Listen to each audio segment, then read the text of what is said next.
Hello बेटा, कैसे हैं आप? आई होप आप लोग सभी ठीक होंगे बच्चे। आज हम अपनी क्लास 10 किसकी क्लास 10 का जो चैप्टर 7 है, नया नियंत्रण एवं समन्वय, जिसे हम कंट्रोल एंड कोऑर्डिनेशन कहते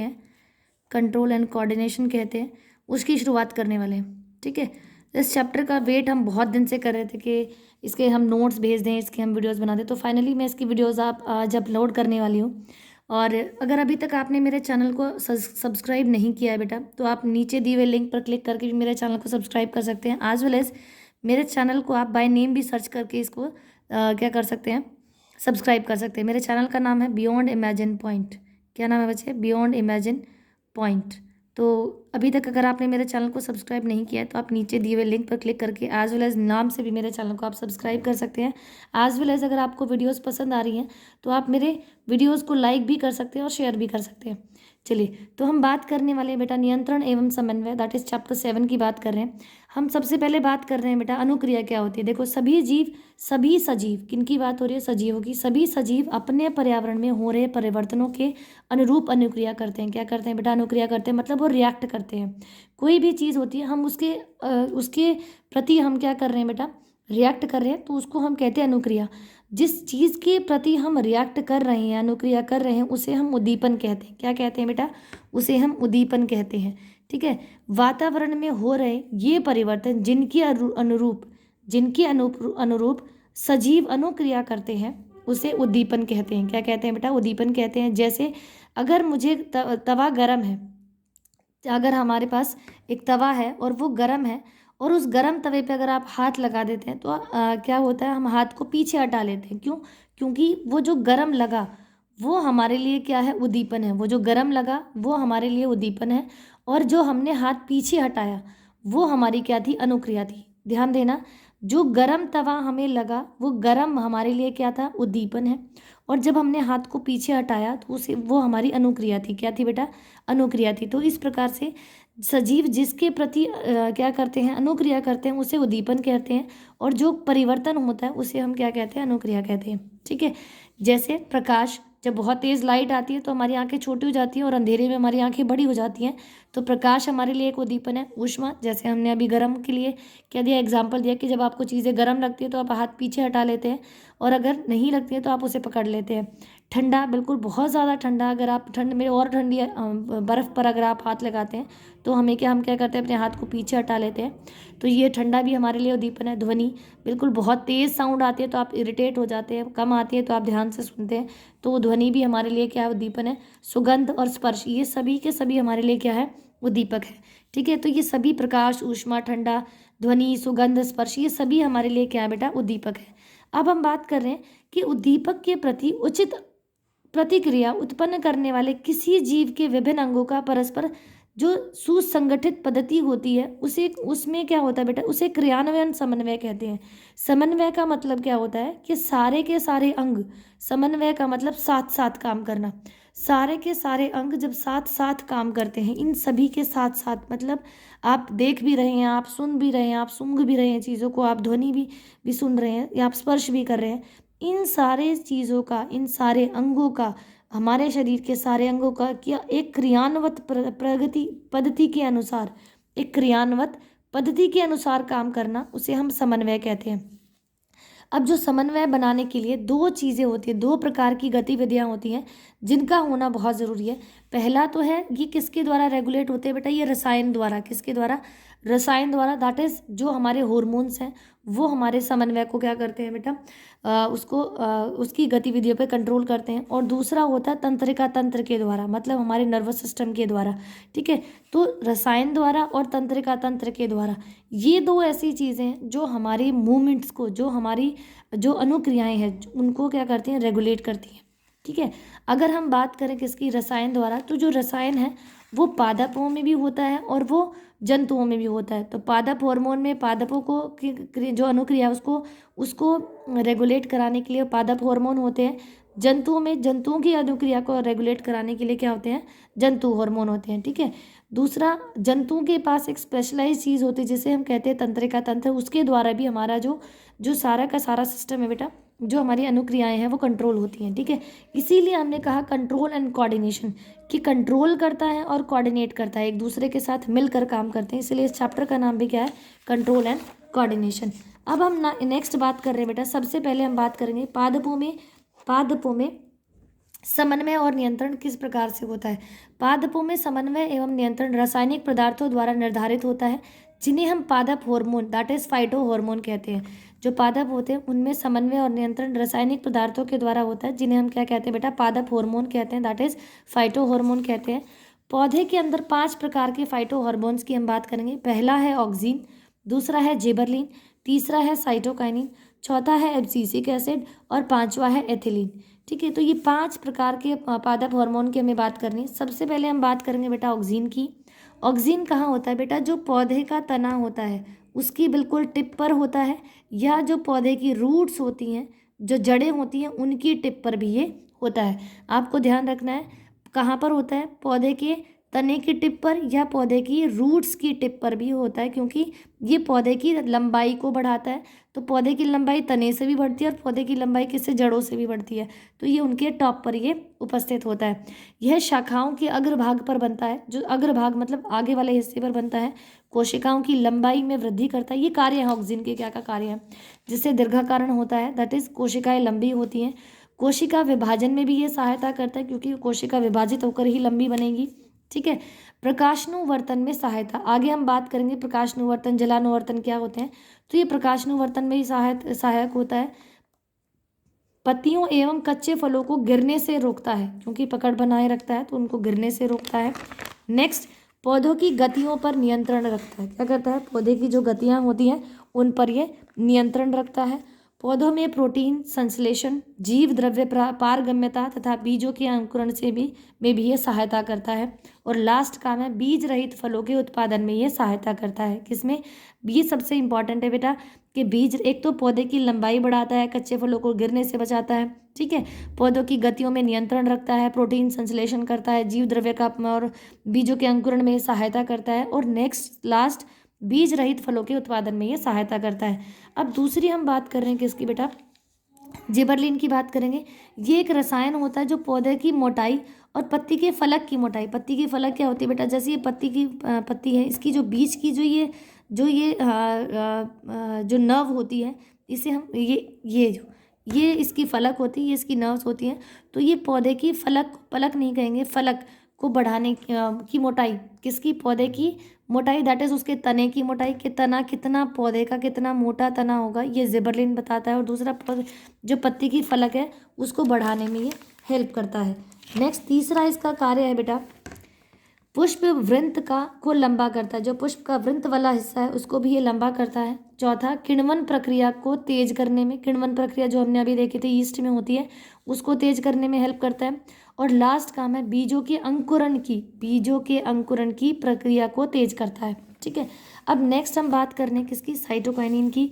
साइटोकाइनिन एक ऐसा हार्मोन है बेटा, पादप हार्मोन है, जो प्रोटीन के उत्पादन में सहायता करता है। क्या करता है, प्रोटीन के उत्पादन में ये सहायता करता है।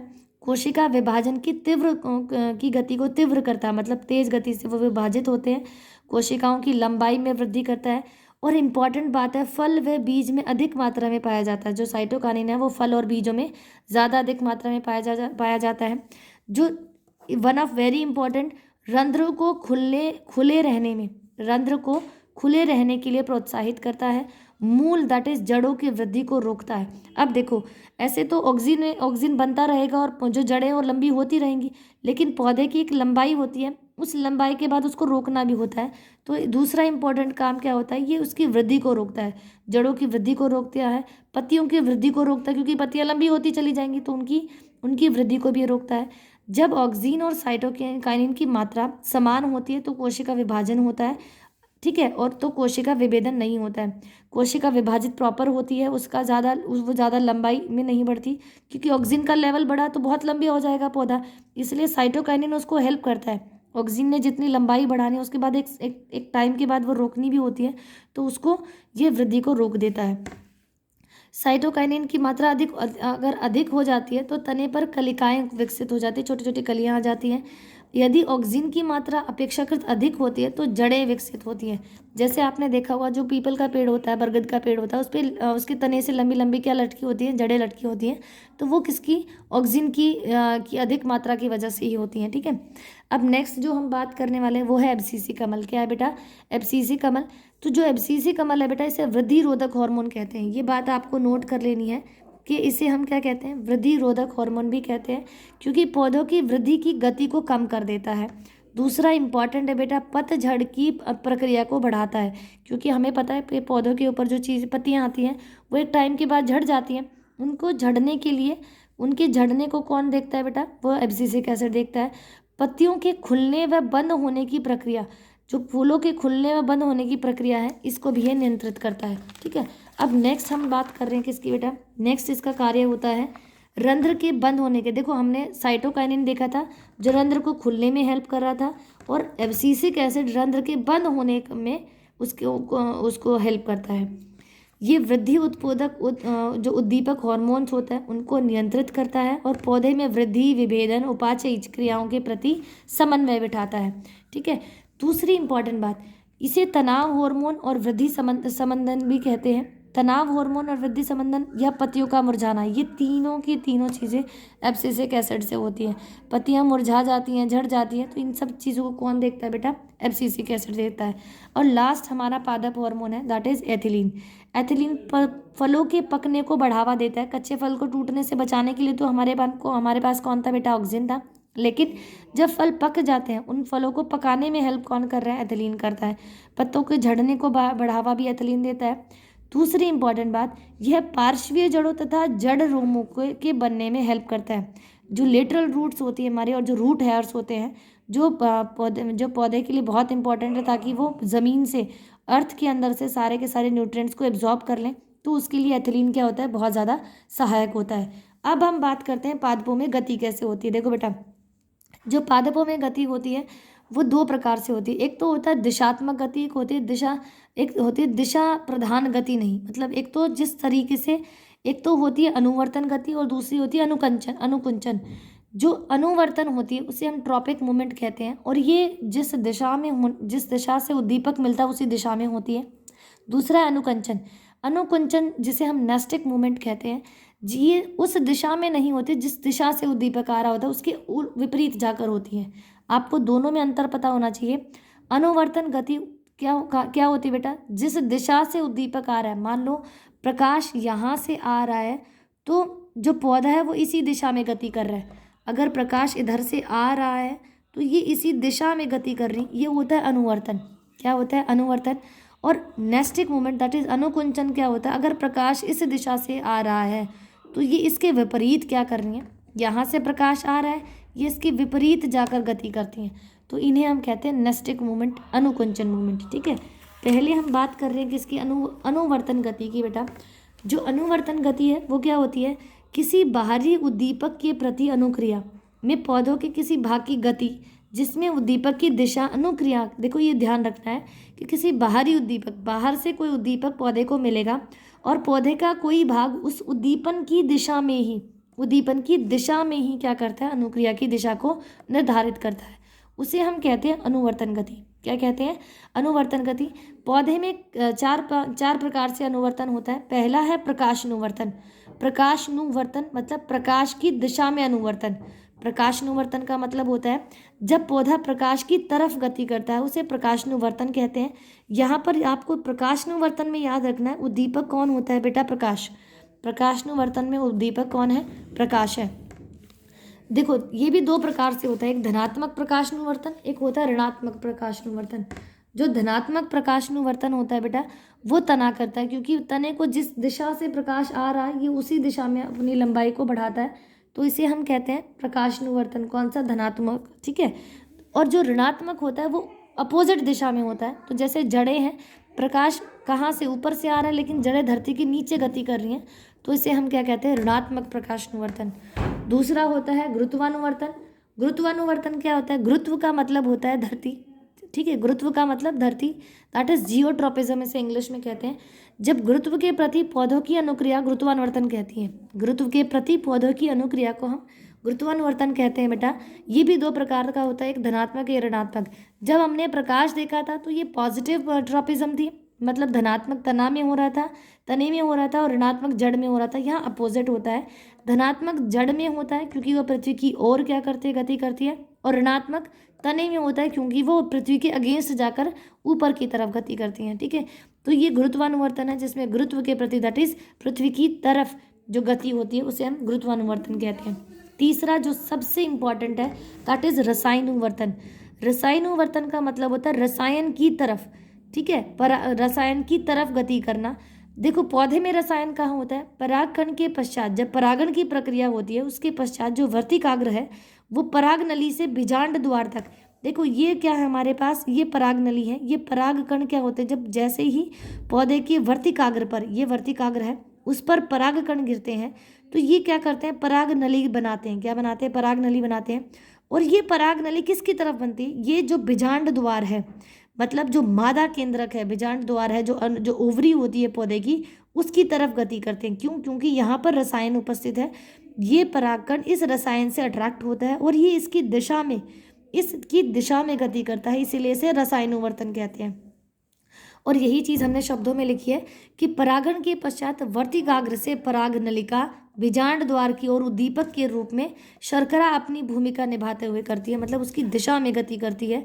इसे हम कहते हैं रसायनुवर्तन। क्या कहते हैं बेटा, रसायनुवर्तन। अब नेक्स्ट जो हम कर रहे हैं वो क्या है हमारा, जलानुवर्तन। क्या है बच्चे, जलानुवर्तन है। जला का मतलब होता है जल, मतलब जब पौधा जल की दिशा में गति करता है, जब पौधे के जल अवशोषण के भाग जो जड़ होती है वो जल के प्रति अनुक्रिया करते हैं तो उसे हम जलानुवर्तन कहते हैं। ठीक है, मतलब ये जल की दिशा में गति हो रही तो ये जलानुवर्तन है। और ये जलानुवर्तन कौन करता है बेटा, जड़ें। जैसे ये मैंने एग्जाम्पल लिया कि यहाँ पे धरती के नीचे पानी है और ये जड़ें हैं, तो ये जड़ क्या हो रही है, जल की दिशा में गति कर रही हैं, इसीलिए ये क्या है, जलानुवर्तन है। क्या है बेटा, जलानुवर्तन। नेक्स्ट है स्पर्शानुवर्तन। स्पर्शानुवर्तन जिसे हम थिग्मोट्रोपिज्म कहते हैं। थिग्मोट्रोपिज्म में क्या होता है बेटा, जो कमज़ोर पौधे होते हैं, आरोही अंग प्रतान, दैट इज उनमें उनके पास प्रतान होता है जिसे हम इंग्लिश में टेंड्रल्स कहते हैं। जैसे हमें पता है, जैसे करेला, लौकी, ये जो बेल होती हैं वो क्या करती हैं बेटा, तो हम बात कर रहे थे बेटा किसकी, ये प्रदान करते हैं।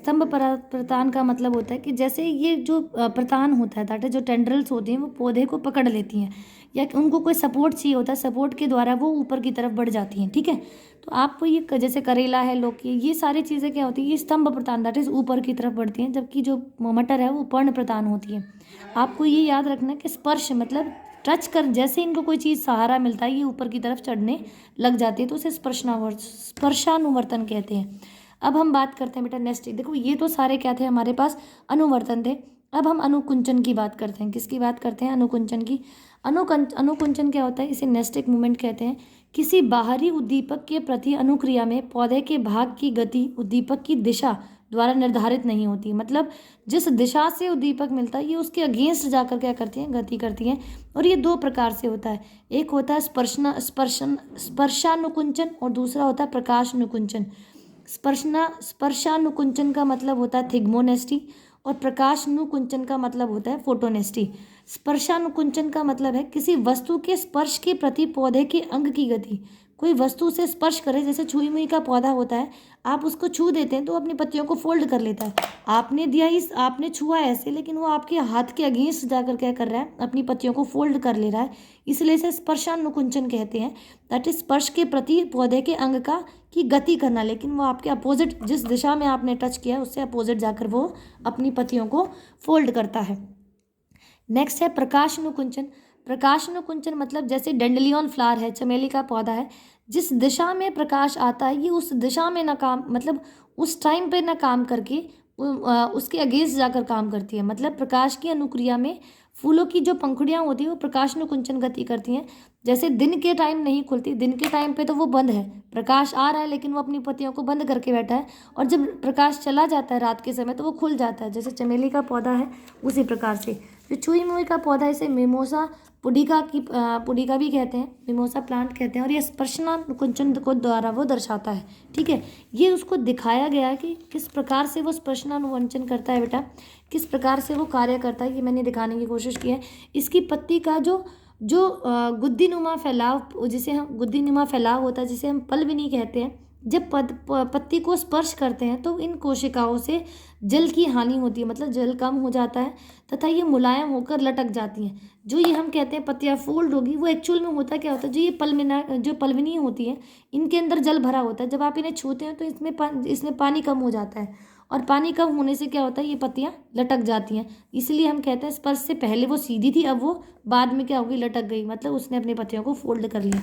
जो डंडलियन पुष्प होता है वो प्रकाश में खुलता है, लेकिन सायंकाल को वो बंद हो जाता है। जो चंद्रकांति पुष्प है वो रात्रि में खिलता है, प्रकाश में वो बंद हो जाता है। तो ये इसके अगेंस्ट जाकर ये क्या हो रही है, ये गति हो रही है। अब हम बात करते हैं ऑक्सीन हार्मोन की। बेटा, ऑक्सीन हार्मोन के कारण जो प्रतान है, दैट इज जो टेंड्रिल है, किसी सहारे के चारों ओर लिपटता है, ऐसे लिपट जाता है, और ऑक्सीन हार्मोन के जमाव प्रकाश की विपरीत दिशा में, ये सहारे के प्रति क्या कर रहा है, गति कर रहा है। जिस दिशा में प्रकाश आ रहा है उस दिशा में ना करके उसके अगेंस्ट जाकर वो क्या कर रहा है, गति कर रहा है। ठीक है। अब जो इस चैप्टर का जो दूसरा टॉपिक है वो प्राणियों में समन्वय से स्टार्ट होता है। हमने अभी तक बात की बेटा किस प्रकार से जो पादप है उनमें समन्वय हो रहा था, वो कैसे अनुकुंचन या अनुक्रिया कर रहे थे। अब हम बात करते हैं प्राणियों में समन्वय कैसे होता है। प्राणियों में समन्वय हमें पता है दो प्रकार से होता है, एक तंत्र के द्वारा होता है और दूसरा हार्मोन्स के द्वारा होता है। पहले हम तंत्रिका तंत्र की बात करेंगे बेटा। तंत्रिका तंत्र में हमारे पास क्या होता है, ज्ञानेंद्रियाँ होती हैं। ठीक है, वो उन ज्ञानेंद्रिया को हम सेंस ऑर्गन कहते हैं। वो क्या करती हैं, वो ग्राही होती हैं। ज्ञानेंद्रिया ग्राही होती हैं और संवेदन ग्राही होती हैं, मतलब संवेदना करती हैं उसके प्रति, वो अनुक्रिया करती हैं। होता क्या है, जब हमारी ज्ञानेंद्रिय को, मतलब हमारे सेंस ऑर्गन्स को, हमारे पास 5 सेंस ऑर्गन्स हैं जिनकी हम बात करेंगे, आँख, नाक, कान, जीभ और त्वचा, इनकी हम बात करेंगे अभी। तो जो ज्ञानेंद्रियाँ होती हैं वो रिसेप्टर होती है, वो ग्राही होती है, वो चीज़ों को ग्रहण करती हैं, और ग्रहण करके वो क्या करती है, अनुक्रिया करती हैं। क्या करती हैं बेटा, अनुक्रिया करती हैं। होता क्या है, ये होती है रिफ्लेक्स आर्क, जिसे हम क्या कहते हैं, ये रिफ्लेक्स आर्क होती है। होता क्या है, जैसे उद्दीपन मिला हमारी ज्ञानेंद्रियों को, कोई भी किसी भी प्रकार का उद्दीपन मिला, कोई भी उद्दीपन है, चाहे कान से, नाक से, आँख से, किसी भी प्रकार का ज्ञानेंद्रिय को उद्दीपन मिला, तो वो क्या करेंगे, ग्राही अंग तक, उस दीपन को ग्राही अंग तक लेके जाएंगी। ग्राही अंग उसे किसको देता है, मेरु रज्जु को देगा। मेरु रज्जु कोशिका का जो कार्यकर अंग है, दैट इज जो पेशी कोशिका है, उसको क्या करती हैं, उसको ये मैसेज देती हैं कि आपको अब ये काम करना है, और फिर वो हमारी जो उद्दीपन था उसके अगेंस्ट क्या करती है, अनुक्रिया करती हैं। जैसे अगर आपने गर्म तवे पर हाथ लगाया तो वो जो गर्म थी, जो ऊष्मा थी, यहाँ पर जो ऊष्मा होगी वो आपका उद्दीपन है। ऊष्मा कहाँ गई, वो आपकी त्वचा के पास गई। आप यहाँ पर ग्राही अंग कौन है, त्वचा। त्वचा ने मैसेज भेजा किसको, मेरुरज्जु को। मेरुरज्जु ने क्या किया, उसको देखा कि ये तो गर्म है, हमें हाथ पीछे हटाना चाहिए, तो हाथ पीछे हटाने के लिए वो कार्यकर अंग के पास गई। उसने कहा कि हाथ अपनी पेशियों को पीछे खींचो, तो इसने मेरुरज्जु ने इसको दिया। मेरुरज्जु जो पेशियां थी उन्होंने अपना पेशियों को पीछे खींचा, तो पीछे खींचने की वजह से अनुक्रिया हुई, हमने हाथ हटा लिया। तो ये पूरी रिफ्लेक्स आर्क होती है। ठीक है, जिसके तहत कोई भी हमारा जो ज्ञानेंद्रिय है वो काम करती है, और सारी की सारी चीज़ें हमारी जो मेरुरज्जु है वो इनको क्या करती है, कंट्रोल करती है। तो आँख से हम देखते हैं, इसलिए इन्हें प्रकाशग्राही कहते हैं, फोटो रिसेप्टर होती हैं। और यहाँ उद्दीपन क्या है बेटा, प्रकाश है, इन्हें प्रकाशग्राही कहते हैं। उद्दीपन कौन है, प्रकाश है। फिर हम नाक की बात करें, नाक जिसे गंधग्राही, गंध मतलब स्मेल, गंधग्राही कहते हैं। ऑल्फैक्टरी रिसेप्टर्स होते हैं, यहाँ पर उद्दीपन किसकी वजह से हो रहा है, गंध की वजह से हो रहा है। तीसरा है कान, कान जिससे हम सुनते हैं, तो ये ध्वनिग्राही होती हैं। क्या होती हैं, ध्वनि मतलब साउंड, आवाज़, तो ध्वनिग्राही होती हैं। और यहाँ पे जो हमारे पास क्या है, उद्दीपन है, वो ध्वनि होती है। क्या होती है बेटा, ध्वनि होती है। चौथा है जीभ, जीभ जिसे हम जिह्वा कहते हैं, ये स्वादग्राही होती है क्योंकि ये टेस्ट होती है, इसे गैस्टेटरी रिसेप्टर कहते हैं। ये स्वाद मतलब टेस्ट बताती है, खट्टा मीठा कड़वा नमकीन कैसा है, तो स्वाद यहाँ पर इनके लिए क्या होता है बेटा, हमारा उद्दीपन होता है। नेक्स्ट है त्वचा, त्वचा जो स्पर्शग्राही होती हैं क्योंकि छूने से होती है, तापग्राही भी बोलते हैं, स्पर्शग्राही भी बोलते हैं। स्पर्श, ताप, दाब, ऊष्मा, ये सारी की सारी इसके लिए क्या होती हैं, उद्दीपन का कार्य करती हैं। ठीक है, तो ये हमारे पास 5 हमारे रिसेप्टर्स होते हैं। तंत्रिका तंत्र में उद्दीपन को ग्रहण करते हैं, ग्रहण करके मेरुरज्जु को देते हैं। मेरुरज्जु हमारे कार्यकरांग से काम करवाती हैं और काम करवाकर उसके प्रति अनुक्रिया कराती हैं। ठीक है, तो ये आप ध्यान से इन्हें नोट डाउन कर लें बेटा। नेक्स्ट जो हम बात करने वाले हैं वो अपने तंत्रिका तंत्र के बारे में बात करने वाले हैं। किसके बारे में? तंत्रिका तंत्र के बारे में बात करने वाले हैं। हमारे पास 3 प्रकार से चीज़ें होती है बेटा। एक होता है केंद्रीय तंत्रिका तंत्र, जिसे हम सेंट्रल नर्वस सिस्टम कहते हैं। दूसरा होता है परिधीय तंत्रिका तंत्र, जिसे हम पीएनएस कहते हैं, जिसमें कपाल तंत्रिका और मस्तिष्क से निकलती हैं। और फिर इसके बाद होता है मेरु तंत्रिका, जो हमारी मेरुरज्जु से होती है। ठीक है, हमें मेरुरज्जु की हम बात कर चुके हैं कि कहाँ पर ये काम करती हैं। अब हम बात कर रहे हैं तंत्रिका तंत्र, जिसकी मस्तिष्क की बात कर रहे हैं। किसकी बात कर रहे हैं बेटा? मस्तिष्क और मेरुरज्जु। मेरुरज्जु में अभी हमने बात की कैसे वो काम कर रही है। अब मस्तिष्क की बात करते हैं। जो ह्यूमन मस्तिष्क है हम उसकी बात करते हैं। ह्यूमन जो मस्तिष्क, उसमें 3 भाग होते हैं बेटा मानव ब्रेन में। पहला होता है अग्र मस्तिष्क, दूसरा होता है मध्य मस्तिष्क और तीसरा होता है पश्चिम मस्तिष्क। पहला अग्र मस्तिष्क, दूसरा होता है मध्य मस्तिष्क और तीसरा होता है पश्चिम, मतलब पीछे की तरफ जो ब्रेन है। तो फोर ब्रेन, मिड ब्रेन और हैंड ब्रेन, ये 3 हमारे पास ब्रेन के पार्ट होते हैं। पहले हम अग्र मस्तिष्क की बात करेंगे, मतलब फोर ब्रेन की बात करेंगे, आगे वाले हिस्से की बात करेंगे हमारे मस्तिष्क के। तो जो अग्र मस्तिष्क है, 2/3 भाग अग्र मस्तिष्क होता है। बिल्कुल, हमारे पूरे ब्रेन का जो 2/3 भाग है वो अग्र मस्तिष्क होता है। ज्ञानेंद्रियों का समन्वय ये करवाता है। अब मैं इसके कार्यों की बात कर रही हूँ।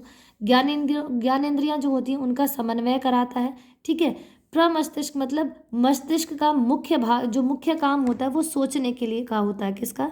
तो हमारा जो मुख्य सोचने का काम है वो अग्र मस्तिष्क कराता है। ये ऐच्छिक कार्य, मतलब ऐसी क्रियाएं जो हमारी इच्छा के अनुसार होती हैं, उन कार्यों को नियंत्रित करता है। सूचनाओं को याद रखता है। ठंडा, गर्म, चुभन, जलन का एहसास कराता है। मतलब हमारी जो ज्ञानेंद्रियां हैं वो काम कर रही है। ध्वनि में भेद करना सिखा रहा है, मांसपेशियों पर नियंत्रण कर रहा है। ये सारी चीज़ें हमारी ज्ञानेंद्रियों से होती हैं, लेकिन इन सब को कौन करा रहा है? अग्र मस्तिष्क करवा रहा है। कौन करवा रहा है बेटा? अग्र मस्तिष्क। अब नेक्स्ट है हमारे पास कि मांसपेशियों को नियंत्रित कराता है। सबसे एक और इम्पॉर्टेंट है भूख, प्यास, घृणा, प्यार, ताप आदि पर नियंत्रण। भूख, प्यास, घृणा, प्यार, ताप, ताप मतलब तापमान पर ये नियंत्रण कराता है। और ध्वनि में भेद, मतलब तेज साउंड है, प्लीजेंट है या नहीं, इन सब में ये भेद करना ये हमें सिखाता है। नेक्स्ट है बेटा मध्य मस्तिष्क। मध्य मस्तिष्क की हम बात कर रहे हैं बेटा। मध्य मस्तिष्क में जो इम्पोर्टेंट काम है, नेत्र गोलक की विभिन्न पेशियों पर नियंत्रण करता है। ये अग्र मस्तिष्क तथा पश्चिम मस्तिष्क के मध्य समन्वय ये स्थापित करता है। अग्र मस्तिष्क और पश्चिम मस्तिष्क के बीच में ये समन्वय स्थापित करता है। अनैच्छिक क्रियाओं को नियंत्रण करता है। देखो, ऐच्छिक क्रियाओं के लिए हमारे पास अग्र मस्तिष्क था, अनैच्छिक क्रियाओं के लिए कौन है बेटा? मध्य मस्तिष्क है। जैसे अनैच्छिक कौन कौन सी? पुतली के आकार में परिवर्तन, जो हमारी आंखों में पुतली होती है उसके आकार में परिवर्तन कराना, सिर, गर्दन आदि की प्रतिवर्ती क्रिया को करवाना है। तो ये सारी क्रियाएं कौन करता है? मध्य मस्तिष्क करता है। अब हम बात करते हैं पश्चिम मस्तिष्क। पश्चिम मस्तिष्क सबसे छोटा दिमाग होता है बेटा, छोटा मस्तिष्क होता है, जिसे हम छोटा ब्रेन भी कहते हैं। तो ये पश्चिम मतलब हमारे सर के पीछे वाले हिस्से में होता है, इसलिए कहते हैं बच्चे के पीछे वाले हिस्से पर नहीं मारना चाहिए, छोटा दिमाग होता है। तो वो छोटा दिमाग ये पश्चिम मस्तिष्क ही होता है, जिसे छोटा मस्तिष्क कहते हैं। इसके 3 मुख्य भाग होते हैं बेटा। पहला होता है अनुमस्तिष्क, दूसरा है पोन्स और तीसरा है मेड्यूला ऑब्लेंगेटा। हम पहले अनुमस्तिष्क की बात करेंगे। अनुमस्तिष्क क्या करता है बेटा? आसन व संतुलन में तालमेल करता है। हमारे शरीर के संतुलन को ये बनाने में, तालमेल बिठाने में ये हेल्प करता है। जैसे पेन का उठाना, कपड़े पहनना, चलना, घूमना, ये सारी चीज़ें किसकी वजह से हो रही है? अनुमस्तिष्क की वजह से। दूसरा है पोन्स। पोन्स का सबसे इम्पॉर्टेंट अलग से कार्य होता है श्वसन दर को नियंत्रित करना, मतलब आपके ब्रीदिंग रेट को कंट्रोल करना, कि आपका जो ब्रीदिंग रेट है वो कितना हाई है, लो है, या सांस ढंग से आ रही है नहीं आ रही है, आप ऑक्सीजन ढंग से शरीर में जा रही है नहीं आ रही है। यह आपकी अनिच्छिक क्रियाओं को भी नियंत्रित करता है। ठीक है, तीसरा इसका भाग होता है बेटा मेड्यूला ऑब्लंगेटा। क्या होता है? मेड्यूला ऑब्लंगेटा होता है। ये जो मेड्यूला ऑब्लंगेटा है ये अनैच्छिक क्रियाओं को नियंत्रित करता है। क्या करता है? ये अनैच्छिक क्रियाओं को नियंत्रित करता है। ठीक है, हृदय की धड़कन, रक्तचाप, आहार नलिका क्रमाकुंचन करना आदि पर यह नियंत्रण करता है। जितनी प्रतिवर्ती क्रियाएं होती हैं, जैसे निगलना, खांसना, छींकना, लार आना, उल्टी, वमन, जमाई आना, मुंह में पानी आ जाना, ये जैसी जितनी भी क्रियाएं होती हैं इन्हें हम प्रतिवर्ती क्रियाएं कहते हैं। ये इन क्रियाओं को ये नियंत्रित करता है। क्या करता है बेटा? नियंत्रित करता है। अब हम आगे जो बात करने वाले हैं बेटा, वो हम बात करने वाले तंत्रिका तंत्र की। किसकी बात करेंगे बेटा? तंत्रिका तंत्र की। हमारे तंत्रिका तंत्र में जो तंत्रिका कोशिका है वो सबसे इंपॉर्टेंट होती है। और तंत्रिका तंत्र की जो कोशिकाएं होती है बेटा, ये हमारे लिए बहुत इंपॉर्टेंट है। क्यों? क्योंकि यही हमारे पूरे शरीर में समन्वय को बिठाती हैं। क्या करती हैं? पूरे शरीर में समन्वय को बिठाती हैं तंत्रिका तंत्र की तंत्रिका कोशिका। ठीक है, तंत्रिका कोशिका के तीन, देखो ये मैंने तंत्रिका कोशिका बनाई है, इसके तीन मुख्य भाग होते हैं। क्या होते हैं? तीन मुख्य भाग होते हैं। पहला होता है कोशिकाएं, दूसरा होता है ध्रुमिका जिसे हम डेंड्रॉन कहते हैं, और तीसरा है तंत्रिकाक्ष, दैट इज एक्सॉन। हम कोशिकाएं की बात करेंगे तो कोशिकाएं में क्या होता है? कोशिका द्रव्य होता है और केंद्रक होता है। जो ये अग्र भाग होता है ना बेटा, ये वाला भाग, ये कोशिक जो मैं अभी बना रही हूँ, ये तो ध्रुमिका होती है। ठीक है, ये होती है, ये केंद्रक होता है, और ये क्या है? कोशिका द्रव्य होता है। तो ये वाला जो हिस्सा है ये होता है कोशिकाएं। इसको हम कहते हैं कोशिकाएं। क्या कहते हैं? इसे हम कहते हैं कोशिकाएं। और इसमें केंद्रक होता है और कोशिका द्रव्य होता है। ठीक है, ये ध्रुमिका होती हैं। क्या होते हैं बेटा? ध्रुमिका होती हैं। जो ये पतली पतली संरचनाएं निकल रही, इन्हें हम ध्रुमिका कहते हैं। ये होता है एक्सोन, जिसे हम तंत्रिकाक्ष कहते हैं। क्या कहते हैं बेटा? तंत्रिकाक्ष कहते हैं। ठीक है, तंत्रिकाक्ष। और फिर उसके बाद जो ये होता है, ये डेंड्रियन होती हैं। ठीक है, डेंड्राइड्स होती हैं आपकी लास्ट में, या इसे एक्सॉन एंडिंग कहते हैं। एक्सॉन एंडिंग या नर्व एंडिंग भी इसे हम कहते हैं। ठीक है, इसके ऊपर छोटे छोटे ऐसे ऐसे डब्बे बने होते हैं। ठीक है, ये ऐसे बने होते हैं, ये तंत्रिकाक्ष होता है। अब ध्यान से सुने, ध्रुमिका क्या करती है? शरीर से सूचनाएं ग्रहण करती हैं। जो ध्रुमिकाएं होती हैं ये सूचनाओं को क्या करती हैं? ग्रहण करती हैं, और ग्रहण कर ये हमारे केंद्रक को देती है।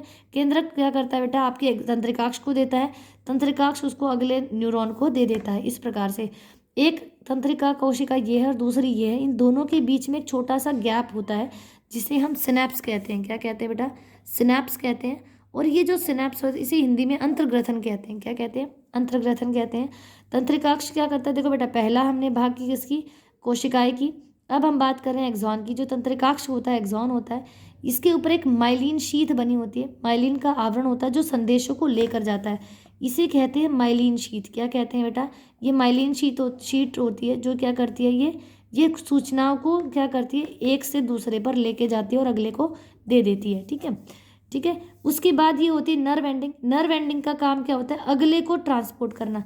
यहाँ पर जो गैप होता है इसमें एक लिक्विड भरा होता है, जिसे इसीलिए इस लिक्विड को हम केमिकल क्या कहते हैं? मैसेंजर भी कहते हैं। इसके अंदर क्या होता है बेटा? जितने भी इलेक्ट्रिकल सिग्नल ये थे वो केमिकल में बदलते हैं, फिर ये केमिकल सिग्नल इसके पास जाते हैं, कहाँ पर? इलेक्ट्रिकल में वापस कन्वर्ट हो गए।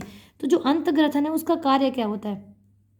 अंतर्ग्रथन क्या करता है बेटा? यह तंत्रिका के अंतिम सिरे व अगली तंत्रिका कोशिका की ध्रुमिका के मध्य का रिक्त स्थान होता है, मतलब खाली जगह होती है। यहाँ पर जितने भी विद्युत आवेग है, क्योंकि जो माइलिन शीथ है वहाँ से जो सिग्नल्स हैं वो विद्युत की फॉर्म में जाते हैं, चार्ज आवेश की फॉर्म में जाते हैं, और फिर अगले को ये रासायनिक संकेत देते हैं। तो यहाँ जो विद्युत आवेश था, आवेग को रासायनिक संकेत में बदला जाता है, जिससे ये आगे की ओर संचरित करता है। ठीक है, तो ये हमारे पास क्या थी बेटा? हमारा तंत्रिका तंत्र था। आज की क्लास इतना ही बेटा। होप आपको आज की क्लास समझ आई होगी बेटा। इसके आगे वाला और लास्ट पोर्शन है जो ह्यूमन हॉर्मोन्स की बात करेंगे, वो हम अपनी नेक्स्ट क्लास में करेंगे। अगर अभी तक आपने मेरे चैनल को सब्सक्राइब नहीं किया बेटा, तो आप मेरे चैनल को सब्सक्राइब कर सकते हैं। मेरे चैनल का नाम है बियॉन्ड इमेजिन पॉइंट। अगर आपको वीडियोस पसंद आ रही हैं, मेरे चैनल के चीज़ें आपको समझ आ रही हैं, तो आप मेरे चैनल को सब्सक्राइब कर सकते हैं, लाइक कर सकते हैं, और मेरे वीडियोज़ को आप अपने फ्रेंड्स के साथ शेयर भी कर सकते हैं। Thank you for joining the class. Thank you बेटा।